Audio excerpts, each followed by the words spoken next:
បាទគ្រប់ជំរាបសួរពុកម៉ែបងប្អូនទាំងអស់គ្នាបាទវិលមកវិញហើយជាមួយមុខម្ហូបសម្លកកូរត្នោតបាទអញ្ចឹងសូមពុកម៉ែបងប្អូនរីករាយទស្សនាដូចតទៅបាទយើងមានត្នោតខ្ចីបាទយើងចាត់ជាចំណិតតូចមានបន្លែមានស្លឹកម្រះស្លឹកបាសស្លឹកម្រុំបាទផ្ទីបាទបន្លែបៃតងចម្រុះហើយមានទៅលើត្រីឆ្លាំងហើយនឹងសាច់ជ្រូក3ជាន់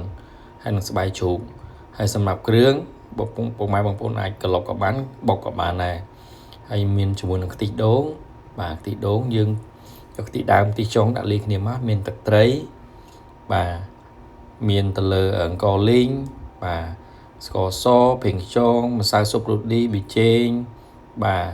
ហើយនឹងប្រហុកបាទឥឡូវកុំឲ្យផាត់ពេកយូរយើងចាប់ផ្ដើមតែម្ដងដាក់ឆ្នាំងហើយអានេះគឺជាចំណុះខ្លាញ់ពុកម៉ែបងប្អូនបាទខ្ញុំទីទៀតនឹងដាក់ចុះឥឡូវយើងយកខ្លាញ់ដាក់ចូលក្នុងឆ្នាំងដើម្បីចាប់ផ្ដើមតែម្ដងចំណុះខ្លាញ់យើងអាចដាក់ជាមួយបន្លែធ្វើបន្លែទុនល្អបាទយើងដាក់ខ្លាញ់ហើយក្តៅហើយយើងដាក់ប្រហុកចូលបាទយើងកូរប្រហុកឲ្យវាឆ្អិនហើយឈ្ងុយមកបន្ទាប់មកយើងដាក់សាច់និងត្រីសាច់ចូលអញ្ចឹងណាពុកម៉ែបងប្អូនបាទឥឡូវប្រហុកយើងដាក់ចូលប្រហុកយើងច្រាមវាម៉ត់មកបាទខ្ញុំប្រើប្រហុកសាច់អញ្ចឹងអត់ចាំបាច់ច្រាមទេបាទអញ្ចឹងពុកម៉ែបងប្អូនអាចដាក់4 5កតុយអញ្ចឹងទៅឥឡូវយើងចាក់គ្រឿងចូលបន្ទាប់ពីដាក់ប្រហុកចូលហើយបាទយើងចាក់គ្រឿងគល់ខៃដែលយើងបានក្លុកហើយបុកហ្នឹងហើយហ្នឹងយើងដាក់ចូលជាមួយនឹងប្រហុកដើម្បីកូរគ្រឿងឲ្យវាឈ្ងុយសិនបាទយើងកូរចុះកូរឡើងហើយភ្លើងដាក់យើងបន្ថែមទៀតបន្ទាប់ពីយើងដាក់គ្រឿងចូលបន្ថែមឲ្យវាខ្លាំងតិចមកបាទដើម្បីយើងកូរគ្រឿងឲ្យវាឈ្ងុយល្អបាទយើងកូរគ្រឿងប្រហែលជាអាចខ្ទង់2ទៅ3នាទីបាទឲ្យវាឈ្ងុយល្អឲ្យវារៀងរីងទឹកបន្ទាប់មកយើងដាក់ត្រីសាច់ចូលអញ្ចឹងណាពុកម៉ែបងប្អូនខ្ញុំប្រើសាច់ជ្រូក3ជាន់ជាមួយនឹងត្រីឆ្លាំងមុខម្ហូបមួយមុខនេះបាទអញ្ចឹងអាចទិញត្រីឆ្លាំង2 3ក្បាលមកហើយសាច់ជ្រូកហើយយក1ខាំ2ខាំបាទនេះយើងដាក់ចូលហើយដាក់តាំងសាច់ជ្រូកនិងត្រីឆ្លាំងចូលតែម្ដងដាក់ជាមួយគ្នាតែម្ដងបាទហ្នឹងហើយអត់ស្អាតទេពុកម៉ែបងប្អូននឹងស្លឲ្យដាក់ភ្លើងឲ្យវាឆ្អិនល្អទៅវាអត់ស្អាតទេសម្រាប់មុខម្ហូបនេះអញ្ចឹងត្រីឆ្លាំងនេះយើងទីភាសាធ្វើឲ្យស្អាតហើយជា3ក្បាលហើយសាច់ជ្រូកខ្ញុំអាចបញ្ជាក់ខាងដើមនោះគឺ2ខាំ3ខាំអញ្ចឹងណាសាច់ជ្រូក3ជាន់បាទហើយអាចមានស្បែកលាយក៏ល្អដែរបាទបន្ទាប់ហ្នឹងយើងដាក់គ្រឿងក្រៅចូលតែម្ដងយើងដាក់ម្សៅស៊ុបរ៉ូឌីចូលបាទអាចពាក់កណ្ដាលស្លាបព្រាបាយបាទហើយនឹងទឹកត្រីអាច2ស្លាបព្រាបាយអញ្ចឹងណាពុកម៉ែបងប្អូនហ្នឹងហើយនឹងជាមួយនឹងគ្រឿងផ្សំផ្សេងទៀតឥឡូវយើងដាក់ពីគ្រឿងផ្សំហ្នឹងសិនហើយយើងកូរចុះឡើងសិនបាទដាក់ជាមួយនឹងស្ករសបាទបន្ទាប់ពីហ្នឹងស្ករសអាច2ស្លាបព្រាបាយបាទអាចថែមថយពេលក្រោយបានយើងដាក់ស្មានសិនណាចំពោះគ្រឿងផ្សំដែលយើងដាក់ក្នុងហ្នឹងបាទអញ្ចឹងបន្ទាប់ពីដាក់ស្ករសហើយយើងដាក់ប៊ីចេងបាទប៊ីចេងអាច1ស្លាបព្រាឬពាក់កណ្ដាលស្លាបព្រាបាយក៏បានដែរព្រោះនេះខ្ញុំដាក់តែពាក់កណ្ដាលសិនហ្នឹងហើយខ្លាចវា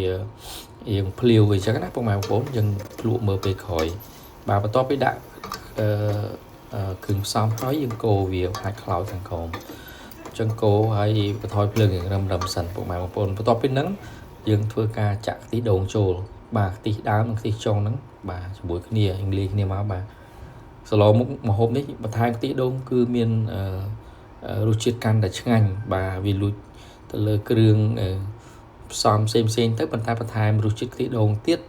គឺរឹតតែឆ្ងាញ់អញ្ចឹងណាសម្រាប់ពុកម៉ែបងប្អូនខ្លះគាត់អត់ដាក់ខ្ទិះដូងខ្លាចតឡនខ្លាចអីអញ្ចឹងណាតែខ្ញុំចូលចិត្តអញ្ចឹងហើយខ្ញុំដាក់ខ្ទិះដូងបន្ថែមដើម្បីឲ្យរសជាតិកាន់តែឆ្ងាញ់បាទយើងដាក់តិចតាមច្រើនតាមពុកម៉ែតាមចំណង់ចំណូលចិត្តរបស់ពុកម៉ែបងប្អូនអញ្ចឹងណាពុកម៉ែបងប្អូនបាទអញ្ចឹងបន្ទាប់ពីដាក់ខ្ទិះដូងហើយយើងធ្វើការបន្ថែមភ្លើងបាទបន្ថែមភ្លើងមានខ្លាំងតិចអញ្ចឹងដាក់គ្របទុកចោលបាទរំងាស់វាឲ្យពុះល្អសិន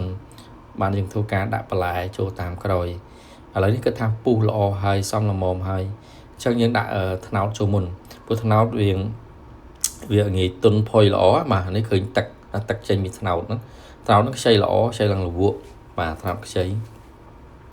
បាទខ្ញុំធ្វើការហាន់ជាចំណិតតូចអញ្ចឹងណាពុកម៉ែបងប្អូនជាប្រទះស្ដើងតូចមកបាទយើងចាក់ត្នោតចូលមុនបន្ទាប់ពីចាក់ត្នោតហើយយើងចាក់ទឹកបន្ថែមមកកូនចានគោមទៀតព្រោះទឹកនេះគឺស្ទើបន្ទាប់ពីថែមលើខ្ទិះដូង bà hay thua ca cầu tục bà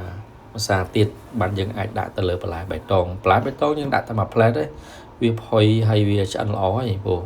và to bên nắng cân hàng chức năng với tôi về với nhóm đồ chức năng mà đã thằng thông về vinh đã xa chức năng tôi về ở lấy nhóm đó đồ chức năng mà đã chức năng thông vinh mà chẳng to bên đã lại đại tiết vì cân hàng vì hia bình chẳng á ở lấy nhóm đồ chức năng đã chức năng thông vinh ở lấy những ai plug cam plug mờ sấn thà vì rụt chếtอย่างmạnh hơi thà về sau là mỏ mà stir khá là những ai tham thôi từ lực rừng xong mà tham tam cõi bàn cái tha về xong là mỏm lọ hái dựng đặt lại bê tông trôi mà lại chầm rò bê tông trôi nó mà đã nhìn đi rọt video màu nó và to bên nó lại trời mình tên bà cái nhé giúp đôi cho năng hái đặt lại là pin cho năng tèm đồng tại vì mình chỉ bành hà vậy tế dựng ảnh đề tài bà trong anh việt đòi mình pin mình hia cho năng mà bị trùm tới các máy vốn và chẳng lại bê tông như đã đuổi rồi lá dương đã cho mùi biển chó hay nâng cho nó khăn bà đang bây giờ lại nó canh tại tuần lọ hay miền rút chết canh để ngành bà lấy giống đặt lại bê tông cho hay là dương cô cho làng mà nó bà tập bị lại trùm tới ai bẹt cả đá cho năng bà vì mình bình thì cái thằng bộ nó hia cho năng ấy ta lại vì những đã trôi tới vì trùm ở chẳng nó bằng vốn bà lấy ní lại cái thao vì xong là món vụ lại bê tông những đã tầm mà pu ai nhằm bàn chẳng nào là những đã từ lựa cho nó hành và thèm hay cho mùi lần co linh bằng co lý dừng ly hay dừng bọcឬក្លុកឲ្យវាមត់ល្អអញ្ចឹងណាកាន់តែឈ្ងុយទៅលើកូលីនេះបន្ទាប់ពីដាក់ចូលហើយរៀងខាប់ដែរពេលដាក់ចូលទៅរៀងខាប់បាទយើងដាក់មកកូនចានអញ្ចឹងមកបាទបើស្ទើយើងអាចថែមកន្លះកូនចានទៀតអញ្ចឹងណាបាទឥឡូវមុំហូបនេះឆ្អិនល្អហើយទីទៀតនេះខ្ញុំនឹងដួសដាក់ចានបង្ហាញពីសម្ព័ន្ធភាពជូនពុកម៉ែបងប្អូនទស្សនាបាទឥឡូវនេះខ្ញុំដួសដាក់ចានរួចរាល់ជូនពុកម៉ែបងប្អូនទស្សនាហើយវីដេអូយើងមានតែប៉ុណ្ណេះទេហើយសូមអរគុណពុកម៉ែបងប្អូនទាំងអស់គ្នាបានតាមដានចំណាយពេលវេលាតាមដានទស្សនាពីដើមរហូតដល់ចប់ហើយជូនពរពុកម៉ែបងប្អូនទាំងអស់គ្នាសុខភាពល្អហើយរីករាយក្នុងថ្ងៃចូលឆ្នាំប្រពៃណីជាតិខ្មែរខាងមុខនេះបាទអញ្ចឹងចំពោះរាល់កំហុសកុសឆ្គងកាយវិការស្ពាយសម្ដីណាមិនសមរម្យអីសូមខន្តីអភ័យទោសដល់ខ្ញុំបាទផងសូមអរគុណសូមជម្រាបលាជួបគ្នាវីដេអូបន្ត